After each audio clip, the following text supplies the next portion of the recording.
Bueno amigos, bienvenidos a este nuevo video. Y en el video de hoy estoy aquí con el Buzz Lightyear y el fantasma y el hermano del fantasma. Hola amigos, ¿cómo están?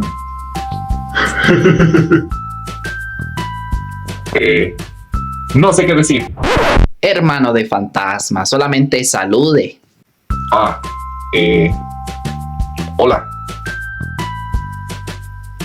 Hola amigos, ¿cómo están? Soy el fantasma. Muy bien, así que bueno, ya vamos a comenzar. Sí, ya vamos a comenzar. Vamos a hacer algo muy divertido. No, Buzz Lightyear, no vamos a hacer nada divertido. ¿Qué? ¿Pero por qué? Es que hoy vamos a leer un libro de las leyendas de Costa Rica. Y vamos a leer algunas leyendas que sí dan miedo. ¿Qué? ¿Cómo? Ay, no. No. Las leyendas de Costa Rica. Mira, yo las había leído antes. Qué bueno, fantasma. Bueno, vamos a leer alguna que sí da miedo. Bueno, yo también he leído algunas que sí dan miedo. Bueno, ya encontré una que es de miedo y voy a leer el de La Llorona. ¡Qué feo! Se ve aterrador. Ok, está bien. Bueno, voy a empezar a leer esta leyenda y luego usted, fantasma, puede leer una. Entonces, aquí dice: La Llorona. En las altas horas de la noche, cuando todo parece dormido y solo se escuchan los gritos rudos con que los boyeros avivan la marcha lenta de sus animales.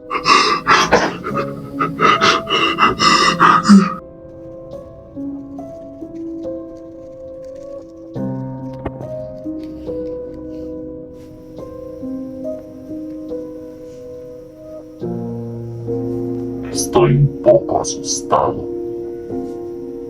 Pero estoy bien. Es una voz de mujer que solloza, que vaga por las márgenes del río buscando algo que ha perdido y que no hallará jamás. Atemorizada a los chicuelos que han oído, contada por los labios marchitos de la abuela. La historia enternecedora de aquella mujer que vive en los postreros, interrumpiendo el silencio de la noche con su gemido eterno. Era una pobre campesina cuya adolescencia se había deslizado en medio de la tranquilidad, escuchando con agrado los pajarillos que se columpiaban alegres en las ramas de los higuerones. Abandonaba su lecho cuando el canto del gallo anunciaba la aurora y se dirigía hacia el río a traer agua con sus tinajas de barro, despertando al pasar a las vacas que descansaban en el camino.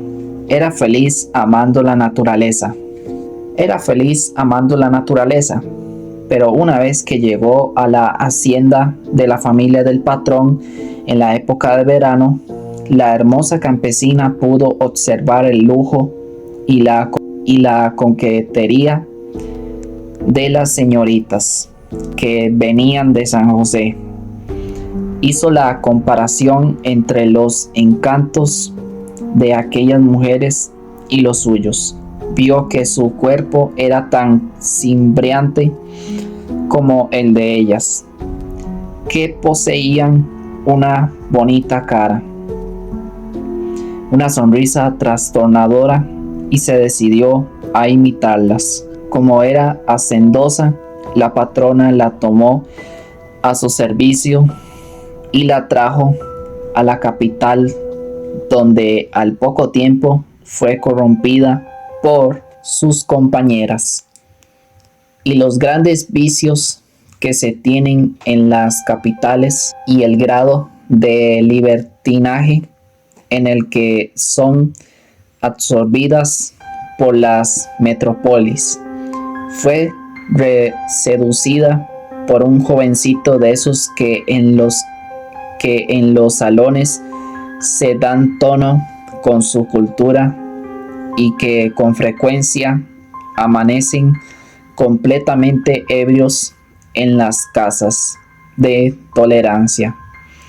Cuando sintió que iba a ser madre, se retiró de la capital y volvió a la casa paterna.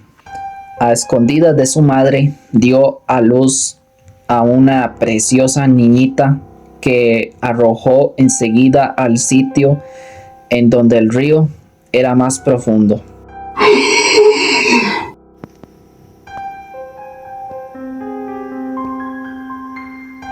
¡Qué miedo! Híjole, eso sí que da mucho miedo. En un momento de incapacidad y temor a enfrentar a un padre o una sociedad que actuó de esa forma. Después se volvió loca y según los campesinos, el arrepentimiento la hace vagar ahora por las orillas de los riachuelos, buscando siempre el cadáver de su hija que no volverá a encontrar.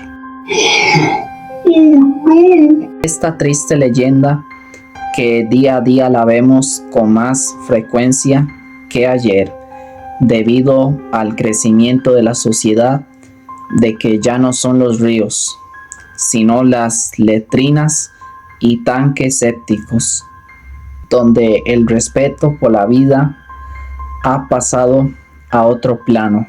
Nos lleva a pensar que estamos obligados a educar más a nuestros hijos e hijas para evitar lamentarnos y ser más consecuentes con lo que nos rodea. De entonces acá, oye el viajero a la orilla de los ríos, cuando en callada noche atraviesa el bosque, ellos quejumbrosos, desagarradores y terribles, que paralizan la sangre. Es la llorona que busca a su hija. ¡Ay, no! ¡No puede ser! Uy, no. Bueno, fantasma, ya que eres muy valiente, si quieres puedes leer la historia de El Padre Sin Cabeza. ¿Padre sin cabeza? ¡Ay, no! ¡Qué miedo! Está bien. Vaya, esta imagen se ve tenebrosa. Vean. ¡Ay, no quiero ver! Híjole, fantasma, sí, yo ya la había visto.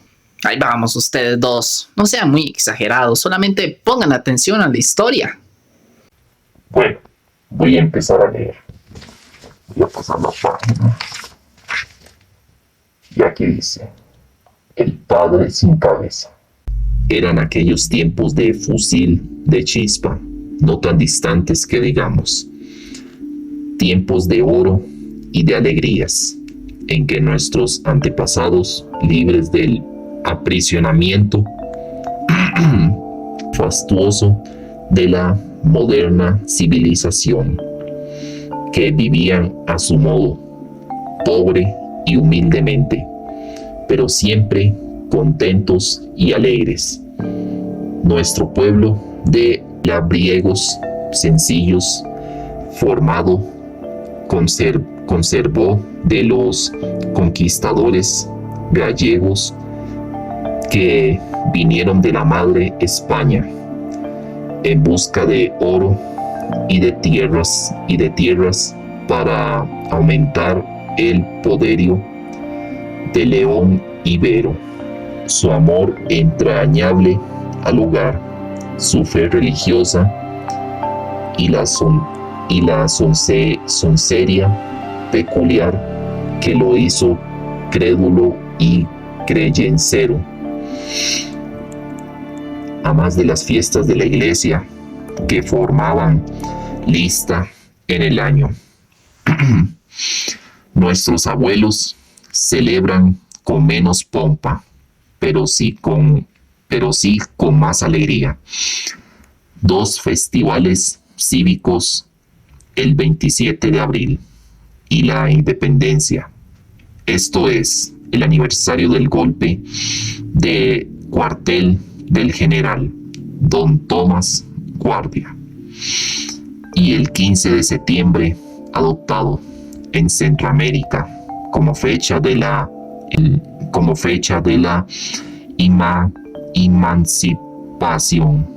emancipación política de España.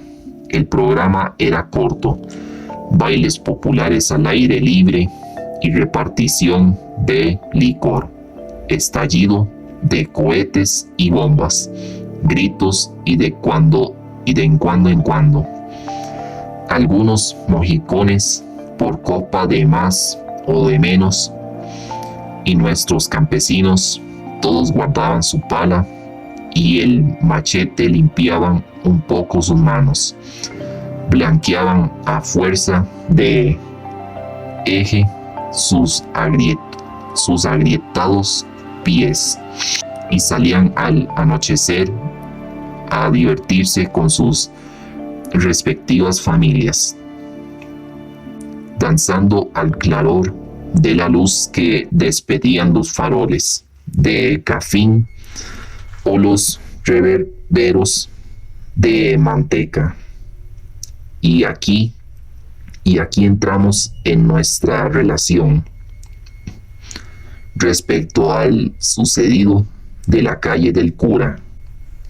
Señor Juan Rafael Reyes era el viejo más alegre del distrito de Paratá y no perdía por nada de este mundo los festivales del 27 de abril y la independencia, que bastante tenía que sudar los demás días del año para atender a su manutención y la de su familia, para no aprovechar la ocasión de echar una canita al aire.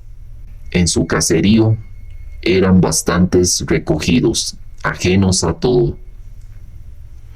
Solo pensaban en la quema de la piedra de cal, que les daba entonces más que ahora el sustento.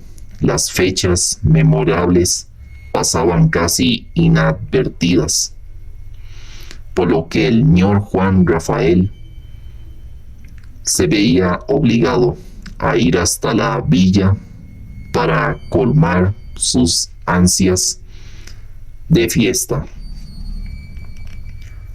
Allí era cosa de ver: las taquillas permanecían abiertas la noche entera. Los vecinos principales iluminaban los frentes de sus casas. En la plaza pública el entusiasmo no decaía hasta rayar el nuevo sol, y la ilustre corporación municipal solía disponer el reparto de guaro a todos los ciudadanos que vitoreaban al ciudadano presidente, y eso entusiasmaba a señor Reyes, que muy a pesar de sus años, que ya eran carga, gustaba de amanecer en vela, bailando a ratos, libando copas, mascullando su huichargre y enterándose de los corrillos de cuanto ocurría en el gran mundo, y soltando de cuando en vez su graceja para no quedarse atrás con los cuentos heredos y chistes que los contertulios iban hebrando como para amenizar el rato. Acertó caer la fecha de la independencia en domingo. Y desde luego la fiesta fue sábado en la noche. Por las vísperas se saca el día. Y para cumplir con el adagio popular de antes y con antes comenzaba la alegría, Ñor Reyes no prescindía de bajar a la ciudad a mercar. Su manutención, lo que hacía todos los sábados al amanecer, y menos dejar pasar la parranda, había que compaginar la obligación con la devoción. Verdad es que podía agilar por la calle de Dos Ríos y evadir así la atención de la villa, pero solo una vez se celebra al año la independencia, y para el siguiente ya podía estar bajo tierra. Había que aprovechar la oportunidad que algo le suele pintar calva. Ñor Reyes lo decía su mujer. Sería parrandero y bebedor. Eso sí, muy cumplido con sus obligaciones, compraba el diario y lo que quedaba libre era lo que podía beberse en ron o guaro de la fábrica nacional. Y cayendo y levantando podía llegar ya al anochecer a su casa, pero con sus alforjas repletas con provisión para la semana. También lo decía, los almadiados todo lo pierden menos la memoria. Ella se lo perdonaba a su marido, porque en su alacena todo abundaba, porque nunca la hizo ayunar, excepto los viernes de Cuaresma, ya que era buen católico, ni la obligó a solicitar prestado el puñadito de frijoles ni de sal, o la raja de arroz, como le sucedía a la Piedades, su vecina, que a más de la vigilia en que vivía eternamente por las largas y repetidas parrandas de su hombre, que le duraban hasta 8 días larguitos, solía recibir un ajuste de azotes.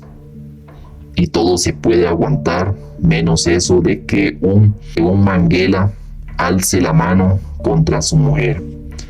Pues Ñor Reyes salió aquel sábado muy temprano, caballero, con su yegua Rosilla, vistiendo los trapitos de dominguear, los de coger misa. Lucía su banda tinta de seda que le daba varias vueltas en la cintura, dejaba que las barbas salieran afuera del ruedo del chaquetón. No faltaba el pañuelo floreado al cuello ni la realera de puño de hueso y plata, compañera de los días de gran solemnidad. Estuvo en la ciudad, hizo sus compras, provocó más de con sus chistes y relatos que salían de la boca a bordones, sorbió sus copas de guaro nacional, más sabroso y más claro que el de charral. Según su opinión de buen bebedor, y al atardecer dispuso el regreso pasando por los Zamparados. Ya preludiaban las mirambas y chiporroteaban los caniles, cuando hizo su entrada a la villa llevando sobre la alabarda sus grandes alforjas bien repletas en la casa del compadre Ñor Pedro el Matador. Amarró su ruco sin desencillarla, dejó a buen recaudo las alforjas y su ramita de espino que le servía de espuela y la varillita de anono que hacía de fuete, y tras un saludo en que hacía recuento de la salud de todos los de la casa, se salió a comenzar la juerga, relamiéndose de gusto porque no había dejado de salir sin sorber la jícara de chocolate con sus bizcochos y embustes. Bailó fandango y punto y sorbió copas. Tuvo más de una disputa y pudo regresar a casa del compadre sano y salvo, gracias a la intervención de algunos amigos. Allí lo montaron en su bestia y lo pusieron en camino, tocándole el corazón con el recuerdo de los suyos, que estarían en vela, deseosos de verlo llegar. Y la bestiecilla cogió el trote, calle arriba. Era la madrugada oscura y fría, mientras el jinete dormitaba, dejando floja la rienda, la ruca trotaba. Bien sabía Ñor Reyes que, montado en un animal manso que conocía el trillo de la casa como de memoria, podría dejarse llevar confiado y tranquilo. Pasó por San Antonio sin novedad. Todo el mundo dormía, uno que otro perro ladró a su paso y vino a ahuyentar el sueño. Cuando cruzó Río Damas y entró en su jurisdicción, apuró la yegua el trote, porque ya estaba próximo el momento de probar bocado y quedar libre del aparejo, el jinete y la carga. Próximo al recodo llamado la calle del cura sin cabeza, se bifurca el camino y dan sombra dos altos higuerones. Era un sitio temido, porque decía el rumor popular que asustaban. Muchas historietas de aparecidos circulaban de boca en boca, pero Ñor Reyes ni era hombre de miedo ni padecía de nervios, más bien se envalentonaba cuando sorbía sus copas. Frente a la plazuela, donde solamente se levantaba una casa de peones de la finca, vio una ermita, se restregó bien los ojos porque no tenía memoria de que allí hubiera existido esa construcción, pero como para desvanecer sus dudas, replicó campana llamando a misa, y deseoso de enterarse por sus propios ojos de que no eran visiones ni cosas del otro mundo, se desmontó y entró al templo que estaba iluminando a media luz.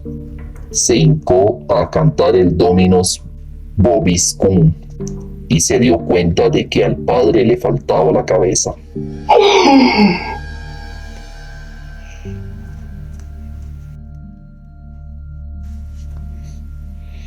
La impresión lo levantó como con resortes y lo hizo abrirse en estampida. Al pasar bajo el coro, oyó un ruido infernal y sintió que la campana le seguía repicando su badajo. No supo más. Allí cerca, sobre el zacate, fue encontrado sin sentido por los carreteros madrugadores que llevaban carga a la ciudad y lo recogieron y lo trasladaron a su residencia, donde pasó muy malito algunos días. Costó que volviera en sí. Hasta la pronuncia había perdido. Tenía que ser cosa mala la que vio, comentaban los familiares. Pronto cundió la noticia del aparecido de la calle del cura sin cabeza. Los curiosos llegaban a adquirir detalles del suceso y se tejían los más variados y fantásticos comentarios.